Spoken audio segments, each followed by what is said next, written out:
You ask Tiger to solve. This deals with linear equations with one unknown. The final result is x equals -3. Let's solve it step by step. Group all x terms on the left side of the equation. Subtract 9x from both sides. Group like terms. Simplify the arithmetic. Group like terms.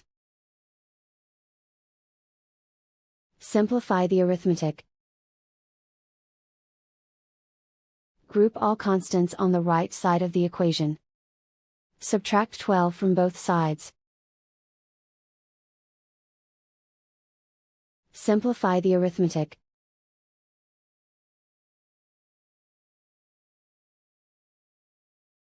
Isolate the x. Divide both sides by -11. Cancel out the negatives. Simplify the fraction.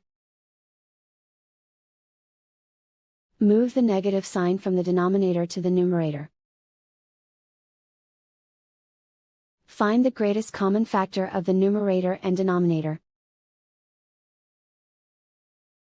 Factor out and cancel the greatest common factor. And so the final result is x equals -3.